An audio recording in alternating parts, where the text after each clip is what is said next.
નમસ્તે વિદ્યાર્થી મિત્રો, સરસ્વતી ગ્રુપ ઓફ એજ્યુકેશન દ્વારા ઓનલાઈન એજ્યુકેશન સિસ્ટમમાં હું જયેન્દ્ર સર તમારું સ્વાગત કરું છું. બાળકો, આપણે ગયા વખતના લેક્ચરની અંદર નૈસર્ગિક સ્ત્રોતનું વ્યવસ્થાપન કરવા માટે, પર્યાવરણને બચાવવા માટે, નૈસર્ગિક સ્ત્રોતને બચાવવા માટે જે જુદા જુદા આળની રીત એટલે કે 5 આળની રીતનો આપણે અભ્યાસ કરેલો હતો. તો હવે નૈસર્ગિક સ્ત્રોતના વ્યવસ્થાપન માટે વધારે શું કરી શકાય એના વિશેની આપણે ચર્ચા કરવાના છીએ. બાળકો, સૌથી પહેલા અહીંયા એક શબ્દ લખેલો છે સુપોષિત વિકાસ. સુપોષિત વિકાસ એટલે શું? તો એવો વિકાસ કે જેની અંદર પર્યાવરણને શક્ય એટલું ઓછું નુકસાન થાય અને સાથે સાથે આપણો વિકાસ થાય. આવા વિકાસને સુપોષિત વિકાસ કહેવામાં આવે છે. અને સુપોષિત વિકાસ છે એ જીવનના તમામ ક્ષેત્રોમાં પરિવર્તન લાવે છે. અત્યારે આપણી જે પદ્ધતિ છે એ પદ્ધતિમાં ફેરફાર કરી અને એક સુપોષિત વિકાસ છે એ જીવનના તમામ ક્ષેત્રોમાં પરિવર્તન આવે છે. આ માટે કેટલાક મુદ્દાઓ છે આપણે ધ્યાનમાં રાખીએ કે સુપોષિત વિકાસ માટે શું કરી શકાય છે. વિદ્યાર્થીઓ, તો મનુષ્યની પાયાની જરૂરિયાત પૂર્તિ થાય એવા વિકાસને પ્રોત્સાહન આપવું. આજે આપણે આધુનિક જીવનશૈલીના પરિણામે ઘણી બધી બિનજરૂરી બાબતો પાછળ ખૂબ જ મોટા ખર્ચ કરીએ છીએ. બિનજરૂરી બાબતોમાં નૈસર્ગિક સ્ત્રોતનું આપણે નિકંદન કાઢી નાખ્યું છે. તો આપણી મુખ્ય પાયાની જરૂરિયાત, આમ તો દરેક વ્યક્તિની પાયાની જો જરૂરિયાત હોય તો એ છે રોટી, કપડાં ઓર મકાન. એક સરસ મજાનું પિક્ચર આવેલું હતું પ્રાચીન સમયમાં. આમ તો પ્રાચીન જો કહેવાય, આપણા પપ્પાના વખતમાં રોટી, કપડાં ઓર મકાન. આ પિક્ચરની અંદર એવું જ બતાવે છે કે આપણી મુખ્ય 3 જરૂરિયાત છે: અન્ન, વસ્ત્ર અને રહેઠાણ. એ સિવાયની જે બધી જરૂરિયાતો છે જે આપણે આપણો વિકાસ કરવા માટે કરેલી હતી, પણ હવે આ બધી જરૂરિયાતનો આપણે આડેધડ ઉપયોગ કરીએ છીએ, જેનાથી નૈસર્ગિક સ્ત્રોતને બહુ મોટું નુકસાન પહોંચ્યું છે. તો પહેલી વસ્તુ જ આપણે એની ધ્યાનમાં રાખીએ કે મનુષ્યની પાયાની જરૂરિયાત પૂરી થાય એ પ્રકારે વિકાસ કરવો અને આવા વિકાસને જ પ્રોત્સાહન આપવું જોઈએ. ભવિષ્યની પેઢીને ધ્યાનમાં રાખી અને નૈસર્ગિક સ્ત્રોતનું જાળવણી કરવી. અત્યારે આપણે ઉપયોગ કરીએ છીએ, એક અંદાજ એવો છે વિદ્યાર્થી મિત્રો કે પેટ્રોલ 30-35 વર્ષમાં પૂર્ણ થઈ જશે. પૃથ્વીના પેટાળમાંથી એના ભંગારો ખલાસ થઈ જશે, પૂરા થઈ જશે. આપણે પેટ્રોલનું નિર્માણ કઈ રીતે થાય એની ચર્ચા તો અગાઉ કરેલી જ હોય કે ભાઈ લાખો કરોડો વર્ષોના અંતે જે પૃથ્વીના પેટાળમાં સજીવો દટાયા એમાંથી ખનિજ તેલમાં રૂપાંતર થયું. આ પ્રોસેસમાં લાખો કરોડો વર્ષો થઈ. એટલે કે 1 લિટર પેટ્રોલને બનતા લાખો વર્ષ થાય છે અને 1 લિટર પેટ્રોલને બાળતા માત્ર 15 થી 20 મિનિટ થાય. તો આપણે જે બનવામાં આટલો સમય લાગે છે એને આડેધડ, આ તો એક ઉદાહરણ પેટ્રોલનું છે. તો આવા નૈસર્ગિક સ્ત્રોતો છે એનો આપણે જો આડેધડ વપરાશ કરશું તો ભવિષ્યની પેઢી શું કરશે? ભાઈ, એના માટે તો પેટ્રોલ, ડીઝલ, કોલસો બધું મ્યુઝિયમમાં જોવા મળશે ને. એક બરણીમાં રાખ્યું છે જો પેટ્રોલ આવું હતું ભૂતકાળમાં આપણા પૂર્વજો વાપરતા હતા પેટ્રોલ. એટલે આવી અમૂલ્ય કેટલી ચીજ વસ્તુઓ છે. તો ભવિષ્યની પેઢીને ધ્યાનમાં રાખી એનો કરકસરપૂર્વક ઉપયોગ કરવો જોઈએ. પર્યાવરણના સંરક્ષણની સાથે આર્થિક વિકાસ કરવો. તો તમને એવો પ્રશ્ન થાય, સાહેબ હું બધી પ્રવૃત્તિ બંધ કરી દેવી? ના, વિકાસ તો કરવાનો. આર્થિક વિકાસ એ જીવનનો એક ભાગ છે. કોઈ પણ દેશનો આર્થિક વિકાસ થવો જોઈએ, પણ એની સાથે સાથે પર્યાવરણનું પણ સંરક્ષણ થાય એવી રીતે આર્થિક વિકાસ કરવો જોઈએ. પણ સુપોષિત વિકાસ એ ખરેખર છે ને વ્યક્તિ એટલે કે સમાજના લોકોની આર્થિક, સામાજિક વિચારસરણીમાં પરિવર્તન લાવે છે. એટલે આપણે આપણી પદ્ધતિ ફેરવવાની છે. સુપોષિત વિકાસથી આપણે આપણી પદ્ધતિનો ખાલી ચેન્જ કરવાની છે. વિકાસ તો કરવો જ છે. તો સુપોષિત વિકાસથી નૈસર્ગિક સ્ત્રોતનું સંરક્ષણ થવું જોઈએ. એ બાબત ઉપર વધારે ભાર મૂકવામાં આવે છે.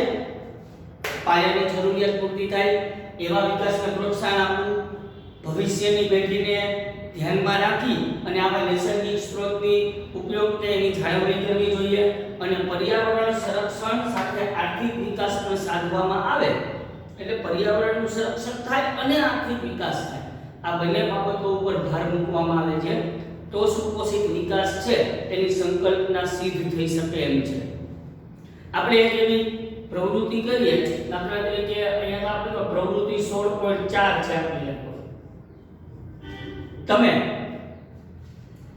વર્ષો પછી તમારા કોઈ ગામડે, આપણું જે મુખ્ય ગામ હોય એની મુલાકાત લ્યો તો આ ગામડાની મુલાકાત દરમિયાન તમે શું જોશો, એમાં શું નવું થયું હશે વર્ષો પછી? એમ કોઈ અઠવાડિયે 15 દિવસે જતા હોય તો એને કઈ ખ્યાલ નથી આવતો, પણ વર્ષો પછી જો આપણે કોઈ ગામ, અથવા તો તમે એવું પૂછી શકો તમારા દાદાને, તમારા પપ્પાને પૂછો તમે નાના હતા ત્યારે આપણું ગામ કેવું હતું અને પછી એની અત્યારે કમ્પેર કરો તો તમે વર્ષો પછી ગામડે કે કોઈ તમારા શહેરની મુલાકાત લેશો તો તમે એમાં જે મુખ્ય પરિવર્તનો જોશો એ શું હશે?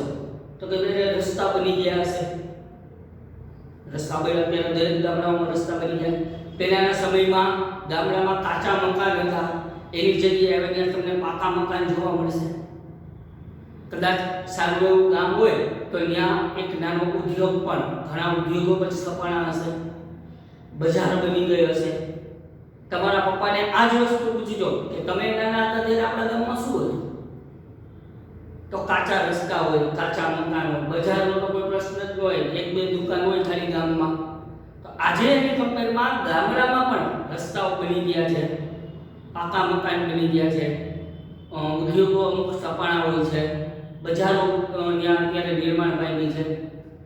તો આ સારું છે, વિકાસ થયો છે, પણ તમે ક્યારે તમારો વિચાર, તમારો દૃષ્ટિકોણ એ બદલો, ચેન્જ કરો.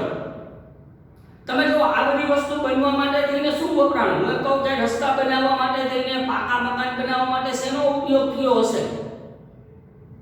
તો તરત તમે કહેશો કે ભાઈ રસ્તા બનાવવા હોય, પાકા મકાન બનાવવા હોય તો એમાં સિમેન્ટનો, કપચીનો એનો ઉપયોગ થયો હશે. સિમેન્ટ, કપચીની જરૂર પડે તો તમે વિચાર્યું ક્યારે આ સિમેન્ટ અને કપચી ક્યાંથી પ્રાપ્ત થાય છે?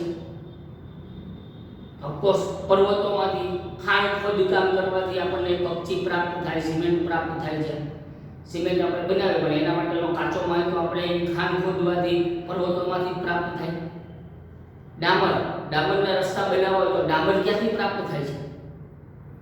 તો પેટ્રોલિયમના કુવા, પેટ્રોલિયમના શુદ્ધિકરણ દરમિયાન આપણને ડામર છે એ પ્રાપ્ત થાય છે. તો આ જે બધી વસ્તુઓ છે એના માટે જે કાચો માલ જોઈએ છે એ તો આપણને નૈસર્ગિક સ્ત્રોતો જ પૂરા પાડે છે બાળકો. આ ઉપરાંત માની લો કે રેતીની જરૂર પડશે તો રેતી ક્યાંથી પ્રાપ્ત થાય છે? તો રેતી છે એ નદીઓના પટમાંથી પ્રાપ્ત થાય. અત્યારે પણ રેતી છે એ નદીના પટમાંથી મળે. ઈંટની જરૂર પડે તો ઈંટ તો એ માટીમાંથી મળી રહે. તો આપણે અત્યારે આધુનિક જીવનશૈલીમાં ગયા છીએ, પણ આધુનિક જીવનશૈલી માટે જે ચીજવસ્તુની જરૂરિયાત છે એ ચીજવસ્તુઓ તો આપણને નૈસર્ગિક સ્ત્રોત દ્વારા જ પ્રાપ્ત થાય છે. તો ગમે એટલો વિકાસ કરી લઈએ બાળકો, પણ નૈસર્ગિક સ્ત્રોત ઉપરનું જે આપણું આધાર, આપણું જે અવલંબન છે એને ઘટાડી તો નથી શકાતું. તો આ બધી વસ્તુઓમાં આપણે એવા કયા ઉપાય કરી શકાય કે જેથી નૈસર્ગિક સ્ત્રોત ઉપરનો આપણો આધાર થોડો ઘટાડી શકાય છે? તો એક સ્વાભાવિક વસ્તુ છે કે આપણે ડામરના રસ્તા બનાવીએ છીએ ખરેખર, તો ડામરના રસ્તાની બદલે સિમેન્ટના રસ્તા બનાવો. તમને એમ થાય તો બહુ મોટો ખર્ચ ન હોય, પણ એક જ વખત આવે ને. આપણે ડામરના રસ્તા તો તમને ખ્યાલ જ છે, રાજકોટની અંદર આપણને ખ્યાલ જ છે, એક ચોમાસું જાય એટલે સીધા ખાડા પડી જાય, વળી એને રિપેર કરે, વળી ડામરના રસ્તા પાછા બધા ખર્ચાળ છે. સિમેન્ટનો રોડ એક વખત બની ગયા પછી એ વર્ષો સુધી ડીલ ખર્ચાળ છે. તો આવા ડામરના રસ્તાની બદલે સિમેન્ટના રસ્તા બનાવવા જોઈએ, અથવા તો ડામરમાં પોલિમર યુક્ત ડામર એક સારો એવો ઉપાય છે. પ્લાસ્ટિક કચરો જે છે ત્યારે વિશ્વની બહુ મોટામાં મોટી જો સમસ્યા હોય તો એક મોટામાં મોટી સમસ્યા છે પ્લાસ્ટિક કચરો. તો આ પ્લાસ્ટિક કચરાને ઓગાળી એને ડામર સાથે મિશ્ર કરી અને રસ્તા બનાવવામાં આવે. તો ડામર એ ઓછો જોઈ, પ્લાસ્ટિક કચરો ડામરમાં એડ થાય છે તો રસ્તાની ક્ષમતા પણ વધી જાય છે. કારણ કે આપણને ખ્યાલ છે પ્લાસ્ટિક છે એ પાણીનું શોષણ કરતું નથી. રોડને સૌથી વધુ નુકસાન પાણીથી થાય. ચોમાસું આવે વરસાદના પાણીથી સૌથી વધુ નુકસાન થાય. આવા ડામરની ક્ષમતા વધી જાય. તો એક ઉપાય છે કે ડામરના રસ્તાની બદલે સિમેન્ટના રસ્તા બનાવવા જોઈએ. કા પછી આપણે પ્લાસ્ટિક એટલે કે પોલિમર યુક્ત ડામરનો ઉપયોગ કરવો જોઈએ. તો આનાથી પણ નૈસર્ગિક સ્ત્રોતનું વ્યવસ્થાપન થાય. લાંબા ગાળે એટલે ડામર જે આપણે વારંવાર વાપરવો પડે છે એ ન વાપરવો પડે. આપણા ઘરની અંદર આપણે મોટાભાગે જૂના સમયમાં ઘરની અંદર બીમ બનાવ્યા હોય ટેકા ને આપણે જો કદાચ અમુક કોઈ મકાન જે જૂના હોય તો એમાં ખબર હોય લાકડાના ટેકા હોય, ફર્નિચર લાકડાનું હોય છે, તો બારી બારણા છે એ લાકડાના હોય છે. તો આપણે ખરેખર બીમ બનાવવા માટે લોખંડનો ઉપયોગ કરવો જોઈએ, કાચી સિમેન્ટ કોન્ક્રીટના બીમ બનાવવા જોઈએ. બારી બારણાની અંદર એલ્યુમિનિયમ સેક્શન, અત્યારે એલ્યુમિનિયમના સેક્શન વાળા બારી બારણાનો આવે છે તો એનો ઉપયોગ કરવો જેથી લાકડાને કાપવા ન પડે. ખાલી આપણે એવું વિચારીએ 50% જો પબ્લિક આવું કરવા માંડે તો પણ કેટલું લાકડું બચશે. તો આ રીતે આપણી જે આ પદ્ધતિઓ છે એમાં આપણે ખાલી થોડોક બદલાવ લાવીએ ને તો પણ નૈસર્ગિક સ્ત્રોતનું સંરક્ષણ થઈ જાય છે. એટલે તો આટલા વર્ષો પછી જો આપણે ગામડાની અંદર જાશું તો આપણને નવી વસ્તુઓ ઘણી જોવા મળશે, પણ એ બધાનો મેઇન પાયો તો નૈસર્ગિક સ્ત્રોત જ હશે. એ બધાની જે જરૂરિયાત નથી, કાચો માલ છે એ આપણને નૈસર્ગિક સ્ત્રોતો જ પૂરા પાડે છે. તો એના ઉપરનું ભારણ વધે નહીં, એટલે આપણે ખાલી સામાન્ય પરિવર્તન કરી અને નૈસર્ગિક સ્ત્રોતનું બચાવી શકાય છે. હવે બધાના મનમાં એક જ પ્રશ્ન થાય છે કે ભાઈ નૈસર્ગિક સ્ત્રોતો નું વ્યવસ્થાપન શા માટે? અમે શું કામ નૈસર્ગિક સ્ત્રોતનું વ્યવસ્થાપન કરીએ? નૈસર્ગિક સ્ત્રોત આપણને બધાને ખબર જ છે કે નૈસર્ગિક સ્ત્રોત છે એ મર્યાદિત છે. એ તો કઈ વધવાનું નથી, આપણા દ્વારા એનું સર્જન નથી થવાનું. એટલે કુદરતી કે નૈસર્ગિક સ્ત્રોત મર્યાદિત છે. જ્યારે વસ્તી વધવાના પરિણામે આજે વિશ્વની અંદર કૂદકે ને ભૂસકે વસ્તી વધી રહી છે, તો વસ્તી વધવાના પરિણામે આ નૈસર્ગિક સ્ત્રોતનો વધુમાં વધુ વપરાશ થઈ રહ્યો છે. એટલો બધો વપરાશ થઈ રહ્યો છે કે આજે નૈસર્ગિક સ્ત્રોત છે એ ખરેખર અમુક પ્રદૂષિત થયા છે અને અમુક ઘટી રહ્યા. આજે શુદ્ધ ઓક્સિજન મેળવવા માટે પણ આપણે એવું વિચારીએ કે એવા વિસ્તારમાં જવું જોઈએ જે વાહન વ્યવહાર નથી. તો નૈસર્ગિક સ્ત્રોતો મર્યાદિત છે. સતત વસ્તી વધવાના પરિણામે આ નૈસર્ગિક સ્ત્રોત ઉપરનું ભારણ પણ સતત વધતું જાય છે. એટલે જો આપણે એવું માનતા હોય કે આ નૈસર્ગિક સ્ત્રોત અમર્યાદિત છે તો એ આપણી મોટામાં મોટી ભૂલ છે. બીજું કે આપણે નૈસર્ગિક સ્ત્રોતને ઉપયોગ કરીએ છીએ પણ આપણે ભવિષ્યની પેઢી શું કરશે? ભાવિ પેઢી આ નૈસર્ગિક સ્ત્રોત આજે આપણે ટૂંકા ગાળા માટે એનું અતિશય શોષણ કરીએ. આપણે એવું વિચારીએ છીએ કે મારે જે હેતુ છે, મારા જે પદ્ધતિઓ છે એ પ્રમાણે મને ફાયદો થવો જોઈએ. બીજાને નુકસાન જતું હોય કે મારે કાંઈ વિચારવામાં આવતું નથી. વિશ્વની અંદર માનસિકતા આવી છે. તો નૈસર્ગિક સ્ત્રોતો છે એ આપણે જ એનું અતિશય શોષણ કરી નાખશું તો આપણી ભવિષ્યની પેઢી માટે શું થશે? તો ખરેખર આપણી ભવિષ્યની પેઢી માટે આપણે નૈસર્ગિક સ્ત્રોતને જાળવવા જરૂરી છે. ભવિષ્યની ભાવિ પેઢી માટે નૈસર્ગિક સ્ત્રોત જેમ છે એ પ્રમાણે એને વાપરવા જોઈએ. તો આ માટે આપણે નૈસર્ગિક સ્ત્રોતનો કરકસરપૂર્વક ઉપયોગ કરવો જોઈએ, વિવેકપૂર્વક ઉપયોગ કરવો જોઈએ બાળકો. આ ઉપરાંત જ્યારે આપણે નૈસર્ગિક સ્ત્રોતનો ઉપયોગ કરતા હોય અને એનાથી પ્રદૂષણ ફેલાતું હોય તો ખરેખર એવા રસ્તા કે એવી પદ્ધતિનો ઉપયોગ કરવો કે પ્રદૂષણ ઓછું ફેલાય. નૈસર્ગિક સ્ત્રોતના ઉપયોગ દરમિયાન પ્રદૂષણ ફેલાતું હોય. ખાણ ખોદકામ કરીએ છીએ તો ખાણ ખોદકામના કારણે પ્રદૂષણ ફેલાય છે. તમે મોટા મોટા સિમેન્ટના બેલા બનાવવાના અથવા વેલા છે એ જમીનમાંથી જ્યારે કાઢતા હોય, કોઈના ગામની આસપાસ જો એવું થતું હોય તો તમે જુઓ ત્યાં સતત એની રજ ઉડતી હોય અને એટલું બધું પ્રદૂષણ હોય કે એમાં કામ કરવાવાળા માણસો તમને દેખાય નહીં. એટલે ખાણ ખોદકામ દરમિયાન નૈસર્ગિક સ્ત્રોતનો વપરાશ કરવામાં જો પ્રદૂષણ ફેલાય તો એવી પદ્ધતિ ઉપયોગ કરવી કે જેનાથી શક્ય એટલું ઓછામાં ઓછું પ્રદૂષણ આપણાથી ફેલાવવું જોઈએ.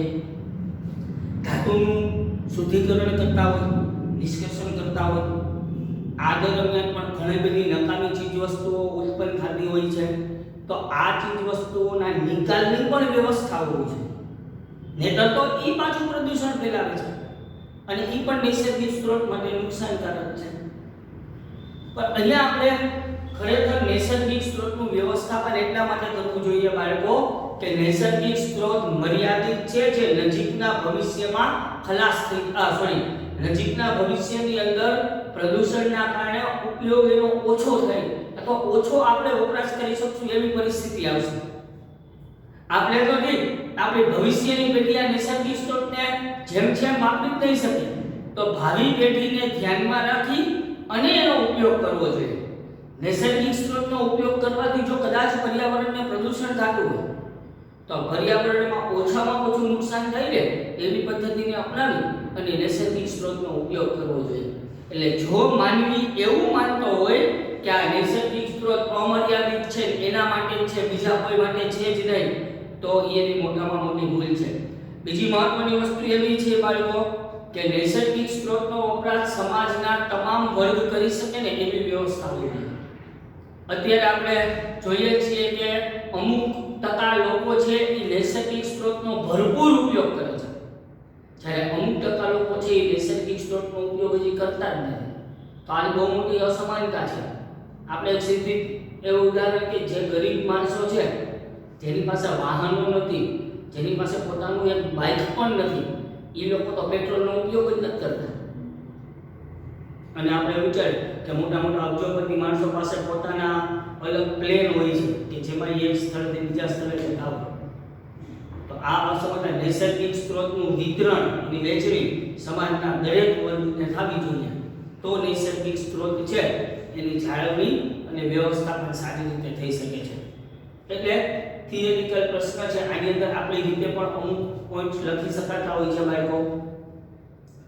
હવે ઘણી બધી એવી પરિસ્થિતિ છે વિદ્યાર્થીઓ કે જે આપણા પ્રાચીન સમયથી કાર્યરત છે, જેમાં નૈસર્ગિક સ્ત્રોતનું સંરક્ષણ એની મેળે થઈ જાય છે.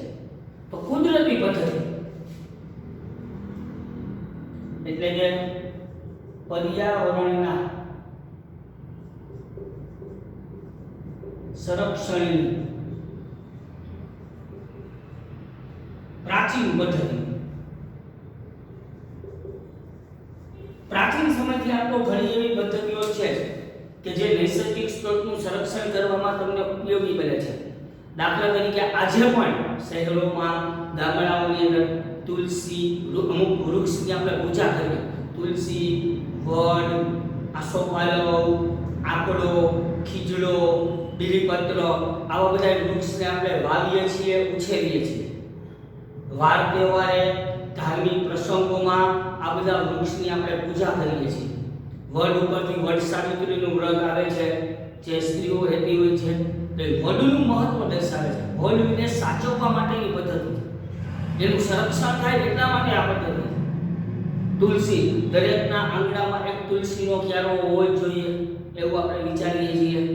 તો તુલસી છે એને પણ પવિત્ર ગણીને પૂજા કરીએ છીએ. આસોપાલવના પાન આપણે દિવાળી ઉપર નવું કાંઈ ઓપનિંગ કરતા હોય, ક્યાંય શુભ પ્રસંગ હોય તો આસોપાલવના પાનનું આપણે તોરણ બનાવીએ છીએ, એને પવિત્ર કરીએ છીએ, એની પૂજા કરીએ છીએ.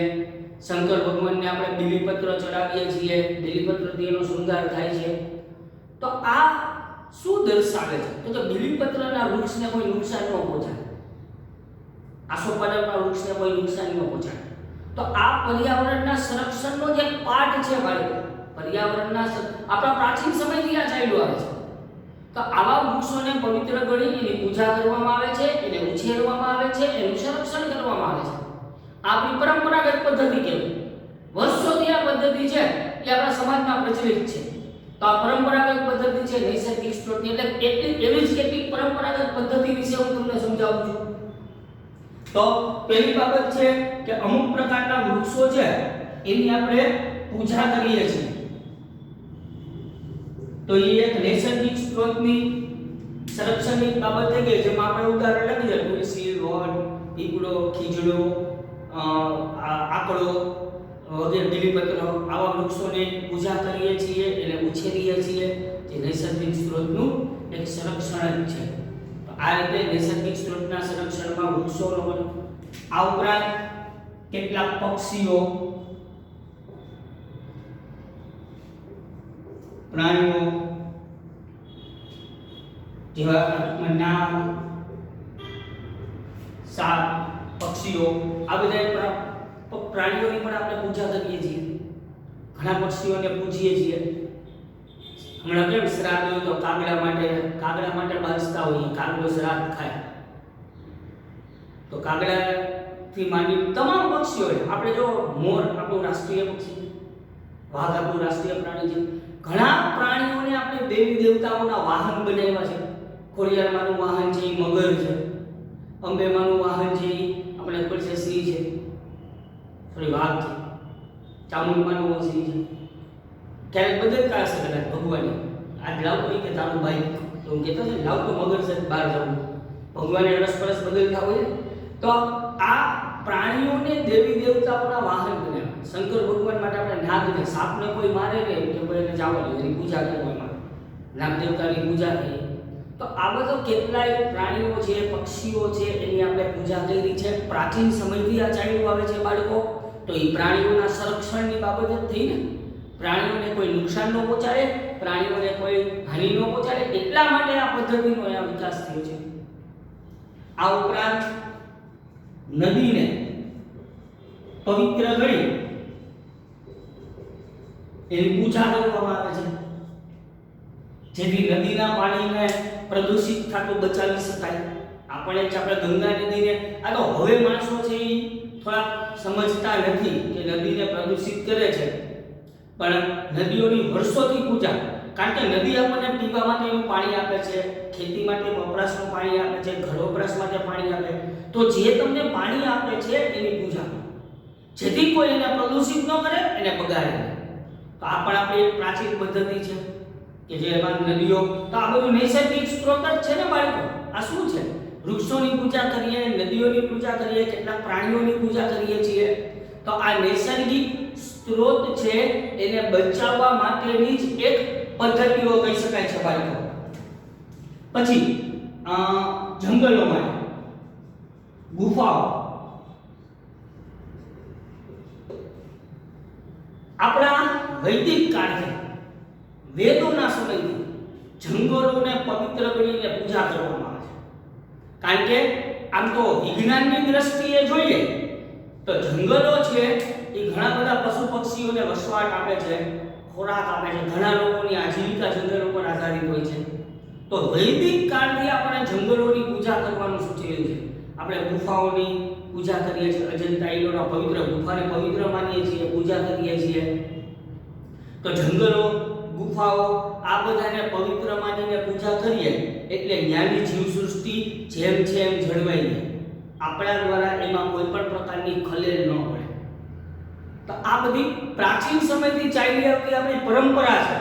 તો પર્યાવરણના સંરક્ષણની પ્રાચીન પરંપરાઓ, તો પરંપરાગત પદ્ધતિઓ, વૃક્ષો માટે પદ્ધતિ છે, પક્ષીઓ, પ્રાણીઓ માટે, નદી માટે, ગુફાઓ માટે, એના માટે જંગલો માટે, આ બધા માટે આપણે પૂજા કરીએ છીએ, એનું સંરક્ષણ કરીએ છીએ, જેથી કરીને એને કોઈ પણ નુકસાન ન પહોંચાડે.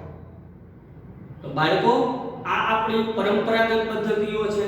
આપણી રીતે આવા ક્વેશ્ચનમાં, આવા ટોપિકમાં તો લખી શકાય છે, જેમાં કોઈ પણ જાતનું નુકસાન નથી, ખોટું પણ કાંઈ પડતું નથી. આપણા ધાર્મિક ગ્રંથોની અંદર આ બધી બાબતો તો લખેલી છે. એટલે પહેલા ધાર્મિક બાબતોમાં સમજાવવામાં આવતું, આ ભગવાનનું છે, આને આમ નહીં કરવાનું, આ ભગવાન માટે છે, એને નુકસાન નહીં પહોંચાડવું. પણ ખરેખર અત્યારે આપણે આધુનિક સમયમાં જોઈએ, વિજ્ઞાન છે, વિજ્ઞાન એવું કે એટલા માટે જ સમજાવવામાં આવતું હતું કે આપણે એનું સંરક્ષણ કરીએ. અને પ્રાચીન સમયથી આ પદ્ધતિ આપણા દેશમાં તો કાર્યરત છે. ઓકે બાળકો, આ નૈસર્ગિક સ્ત્રોતના સંરક્ષણ શા માટે એટલે એનું વ્યવસ્થાપન શું કામ કરવું, પર્યાવરણ સંરક્ષણની આપણી પરંપરાગત પદ્ધતિઓ સુપોષિત વિકાસ છે. જોઈ લો બાળકો,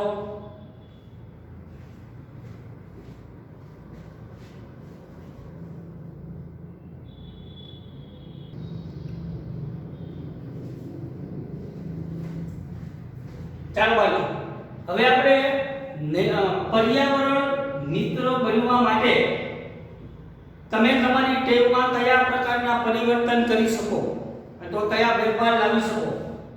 2 માર્ક માટે બોર્ડમાં પૂછી શકે બાળકો કે પર્યાવરણ મિત્ર બનવા માટે તમે શું ફેરફાર કરશો. તો પહેલા તો આપણે પ્લાસ્ટિકની થેલીના બદલે કાગળ કે શણની થેલીનો ઉપયોગ કરશું. પ્લાસ્ટિકની બેગ આવે છે જબલા, એની બદલે શણની થેલી, પહેલાના સમયમાં શણની થેલી આવતી જ હતી, તો આવી શણની થેલીનો ઉપયોગ કરતા હશું. ટૂંકા અંતરે જવા માટે કા સાયકલ લઈને જાશું કા ચાલીને જાશું. આપણે તો એનાથી વિરોધ કરીએ છીએ. ટૂંકા અંતરે જવાય એક્ટિવા તરત સેફ લાગે છે, હોન્ડાની કિક લાગતી હોય. તો ખરેખર પર્યાવરણ મિત્ર બનવું હોય એવું નથી કરવાનું, એ ખોટું છે. પર્યાવરણ મિત્ર બનવા માટે તમારે સાયકલ અથવા તો ચાલીને જવું જોઈએ. કચરાને ગમે ત્યાં કચરા પેટીમાં જ નાખશું, ડસ્ટબિનમાં જ નાખશું.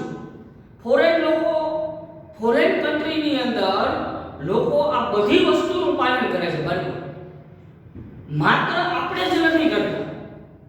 એ લોકો કચરાને ગમે ત્યાં નથી નાખતા, ડસ્ટબિનમાં જ નાખે છે. આપણે કચરાને ખરેખર ગમે ત્યાં નાખીએ છીએ. તો કચરો કચરા પેટીમાં જ નાખવો જોઈએ. પુનઃ પ્રાપ્ય હોય, જેને વારંવાર વાપરી શકાય એવા નૈસર્ગિક સ્ત્રોત, અને વિઘટનીય હોય, જે સડી જાય, જમીનમાં ભળી જાય એવા નૈસર્ગિક સ્ત્રોતનો ઉપયોગ કરશું. અવિઘટનીય સ્ત્રોતથી તો પ્રદૂષણ ફેલાય છે, તો આવો અવિઘટનીય સ્ત્રોત, અપ્રાપ્ય સ્ત્રોત એનો ઉપયોગ નહીં કરીએ. જરૂરિયાત થાય હોય ત્યારે આપણે લાઇટ અને પંખાની સ્વિચ બંધ રાખશું. ઘણીવાર આપણે એવું હોય કે કારણ કે આપણે ટીવી જોતા હોય, પંખો ચાલુ હોય અને અચાનક આપણા ફ્રેન્ડ આપણને બહાર બોલાવે તો આપણે એની પાસે જઈએ ને અડધી કલાક વાતો કરીએ, ઘરમાં લાઈટ પંખાની બધું ચાલુ, એનો બગાડ જ છે. પાણીનો બગાડ કે દુરુપયોગ છે એને અટકાવશું. તો આ નૈસર્ગિક સ્ત્રોતને બચાવવા માટે ખરેખર આ એક ઉપાય જ કહેવાય.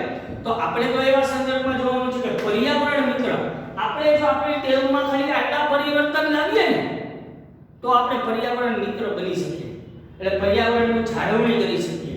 એટલે પ્લાસ્ટિકની થેલીના બદલે કાગળ કે શણની થેલીનો ઉપયોગ કરશું. ટૂંકા અંતરે જવા માટે સાયકલનો ઉપયોગ કરશું અથવા તો ચાલીને જઈશું. કચરાને ગમે ત્યાં ફેંકવાને બદલે આપણે માત્ર કચરા પેટીમાં જ નાખશું. એને પુનઃ પ્રાપ્ય હોય, વિઘટનીય હોય આવા પદાર્થોનો જ આપણે ઉપયોગ કરશું. જરૂરિયાત ન હોય તો લાઇટ અને પંખાની સ્વિચ છે એ બંધ રાખશું. અને પાણીનો બગાડ અને દુરુપયોગ છે ને એ અટકાવશું. તો આપણે ખરેખર પર્યાવરણની જાળવણી કેવી કહેવાય, એનું સંરક્ષણ કેવું કહેવાય. તો 2 માર્ક્સ માટે આવો પ્રશ્ન પૂછાઈ શકે છે કે પર્યાવરણ મિત્ર બનાવવા માટે આપણી ટેવમાં કેવા ફેરફારો કરી શકાય છે. હવે નૈસર્ગિક સ્ત્રોત જે છે એના આપણે 2 પ્રકારના ઉપયોગ જોઈ શકાય. એક ટૂંકા ગાળાનો ઉપયોગ અને એક લાંબા ગાળાનો ઉપયોગ. જો નૈસર્ગિક સ્ત્રોતનો અત્યારે જે આપણે ઉપયોગ કરીએ છીએ એ ટૂંકા ગાળાનો ઉપયોગ કરીએ, એનો ફાયદો શું? આપણે એવું કહે છે હમણાં આપણે આખા ચેપ્ટરમાં એવું ભણીએ છીએ, એક બચાવવાની વાત છે. તો ટૂંકા ગાળાનો અથવા તો અતિશોષણ કરવાથી એનો ફાયદો તો એ થાય જ છે બાળકો. અતિશય શોષણ કરવાથી અત્યારની જે પેઢી છે, અત્યારની વર્તમાન પેઢી, એની તમામ જરૂરિયાતો પૂરી થઈ જાય છે. એટલે જો ટૂંકા ગાળા માટે એનો ઉપયોગ કરવામાં આવે તો વર્તમાન પેઢીની જરૂરિયાત પૂર્તિ થઈ જાય. જ્યારે લાંબા ગાળાને ધ્યાનમાં રાખીએ, એનો કરકસરપૂર્વક, વિવેકપૂર્વક, જરૂર પૂરતો જ ઉપયોગ કરીએ તો અત્યારની પેઢી તો ઉપયોગ કરી શકશે, પણ આવનારી પેઢીઓ પણ ઉપયોગ કરી શકશે. એટલે લાંબા ગાળાનો ફાયદો એ થાય કે વર્તમાન પેઢી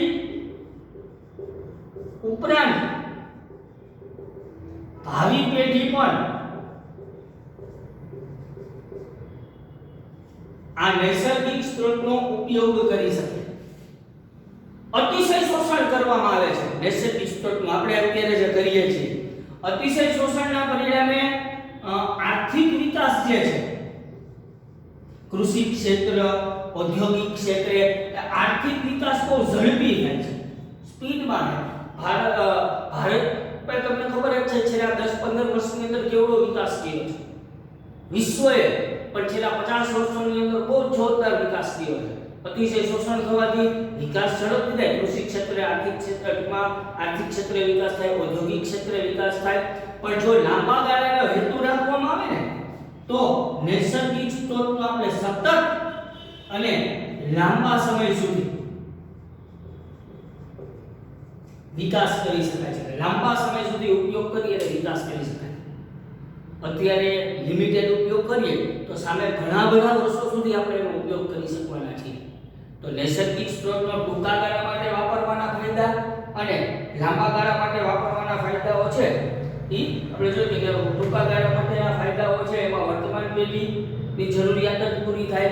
લાંબા ગાળાનું આયોજન કરીને જો ઉપયોગ કરીએ તો વર્તમાન પેઢી ઉપરાંત ભવિષ્યની પેઢીની પણ જરૂરિયાતો પૂરી થાય. ટૂંકા ગાળાનો ઉપયોગ કરવાથી આર્થિક વિકાસ બહુ ઝડપી થશે. કૃષિ વિકાસ, ઔદ્યોગિક વિકાસ, તમામ વિકાસ બહુ સ્પીડમાં થશે. પણ પછી શું કરશું? નૈસર્ગિક સ્ત્રોત ખલાસ થઈ જશે, પૂરા થઈ જશે, પછી શું કરશું? તો લાંબા ગાળાનો ઉપયોગ છે એમાં આપણે એનો સતત અને લાંબા સમય સુધી આ વસ્તુ અથવા તો નૈસર્ગિક સ્ત્રોતનો ઉપયોગ લઈ શકાશે. તો આ બંને ફાયદા, ટૂંકા ગાળા માટે નૈસર્ગિક સ્ત્રોત વાપરવાથી શું થાય છે, લાંબા ગાળા માટે વાપરવાથી શું થાય છે. હવે પ્રશ્ન, તમે શું માનો છો? નૈસર્ગિક સ્ત્રોતનું જે વિતરણ છે, વહેંચણી છે, એ સમાન થવી જોઈએ કે ન થવી જોઈએ? સમાન ધોરણે વિતરણ થવું, બધા જ લોકોને નૈસર્ગિક સ્ત્રોત વાપરવા માટે મળવા જોઈએ કે નહીં? શું ના? અમુક ના પડે. હા, નૈસર્ગિક સ્ત્રોતનો વિકાસ વિતરણ સમાન ધોરણે સમાજના તમામ લોકોને નૈસર્ગિક સ્ત્રોત વાપરવાનો અધિકાર છે અને એની વિતરણ પણ એવી રીતે જ થવું જોઈએ કે જેથી બધાને પ્રાપ્ત થાય. નહીં તો શું થાય કે સમાજના પૈસાદાર માણસો છે, કરોડપતિ માણસો છે, એ નૈસર્ગિક સ્ત્રોતનો આજે ધડ ઉપયોગ કરશે, જ્યારે ગરીબ વર્ગના લોકો છે એ નૈસર્ગિક સ્ત્રોતનો ઉપયોગ જ નહીં કરી શકે. તો એનું વિતરણ ખરેખર સમાન ધોરણે હોવું જોઈએ.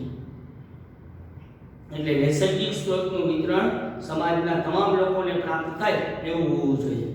પણ નૈસર્ગિક સ્ત્રોતનો જે વપરાશ કરવામાં નડતરરૂપ બાબત છે ને એનું યોગ્ય વિતરણ કરવામાં પૈસો અને શક્તિ, વગદાર માણસો, પૈસાદાર માણસો પોતાની પૈસા અને સત્તાનો દુરુપયોગ કરી અને નૈસર્ગિક સ્ત્રોતનો આડેધડ ઉપયોગ કરી રહ્યા છે.